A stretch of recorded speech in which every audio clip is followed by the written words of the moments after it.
Bonjour à tous et bienvenue dans ce nouvel épisode de Carnet de voyage. Aujourd'hui, je vous propose d'explorer ensemble la célèbre tour de la télévision de Berlin. Un géant de 368 mètres qui domine la capitale allemande depuis plus de 50 ans. Saviez-vous qu'à son inauguration, en 1969, elle était la deuxième tour de télévision la plus haute du monde, juste derrière celle de Moscou? Ou encore qu'elle est devenue après la réunification le symbole d'une ville enfin réunie. Que vous la connaissiez pour son design futuriste, son restaurant tournant ou ses légendes, c'est toute son histoire, ses secrets et son rôle dans la culture berlinoise que je vous propose de découvrir dans ce nouvel épisode. L'histoire de la Fernsehturm, c'est-à-dire la tour de télévision en allemand, commence en 1965 en pleine guerre froide, lorsque la République démocratique d'Allemagne, RDA, décide de construire un symbole de modernité et de puissance technologique en plein cœur de Berlin-Est. Les travaux, menés par la Deutsche Post, c'est-à-dire la poste allemande, durent 4 ans, et la tour est inaugurée le 3 octobre 1969 par des dirigeants de la RDA. À l'époque, elle dépasse de 220 mètres l'ancienne tour radio de Berlin, construite dans les années 1920 à l'ouest, et devient un outil de propagande pour le régime communiste. Mais après la chute du mur en 1989, son statut change radicalement. D'emblème de la RDA, elle devient le symbole de toute la ville, puis de l'Allemagne réunifiée. En 1979, elle est même classée monument historique et aujourd'hui, elle accueille plus d'1 million de visiteurs par an, venus du monde entier.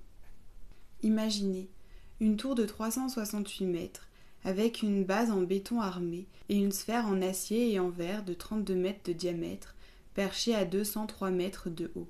C'est là que se trouve la plateforme d'observation et le célèbre restaurant tournant, qui fait un tour complet en 30 minutes. Le design de cette tour, sobre et élégant, s'inspire des visions futuristes des années 1960. Sa silhouette est visible de presque partout dans Berlin, et son antenne rouge et blanche est devenue une icône. À l'intérieur, 2 ascenseurs ultra rapides vous emmènent au sommet en seulement 40 secondes. Un exploit technologique pour l'époque, qui en fait aujourd'hui le plus haut bâtiment accessible au public en Europe. La tour de la télévision de Berlin est entourée de nombreuses légendes et anecdotes.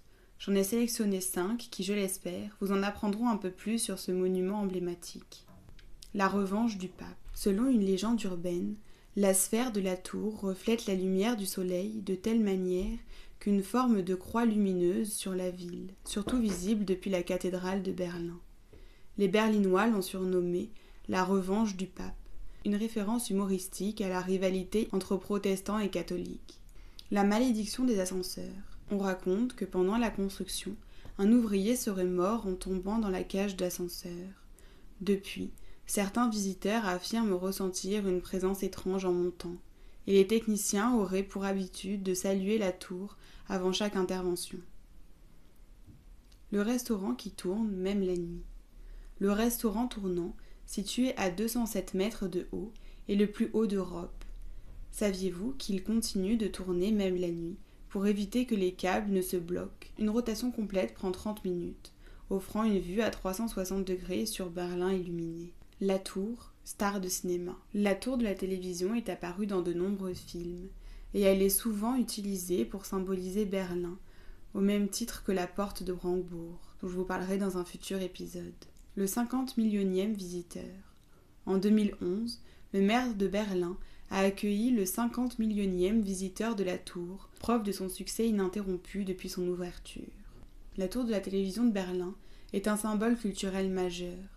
Elle inspire les artistes, des photographes, des cinéastes et apparaît sur d'innombrables produits dérivés comme des t-shirts et des posters. Elle est aussi le cadre d'événements exceptionnels comme des concerts ou des expositions. Dans la littérature, elle est souvent décrite comme un phare de modernité. Son image est même utilisée pour promouvoir Berlin à l'international, comme sur les affiches touristiques ou des campagnes de publicité. Aujourd'hui, elle est une des attractions les plus populaires de Berlin. Voici ce qui vous y attend si vous y montez. Tout d'abord, une plateforme d'observation. À 203 mètres de haut, vous pourrez profiter d'une vue à 360 degrés sur toute la ville, la porte de Brandebourg, l'île au musée, et vous pourrez y voir jusqu'à 60 km à la ronde les jours de temps dégagés. Vous y trouverez aussi bien sûr le restaurant Sphère. N'hésitez pas à y réserver une table pour y dîner à 207 mètres d'altitude, avec une cuisine raffinée et une vue imprenable sur la ville. La tour de la télévision de Berlin n'est pas simplement une tour de télévision. C'est un symbole de résilience, d'innovation et de réunification. Qu'on l'admire de loin ou qu'on monte jusqu'à son sommet, elle offre une expérience unique et une vue inoubliable sur Berlin. N'hésitez pas à la découvrir par vous-même pour vivre cette aventure verticale. À la prochaine pour un nouvel épisode de Carnet de voyage.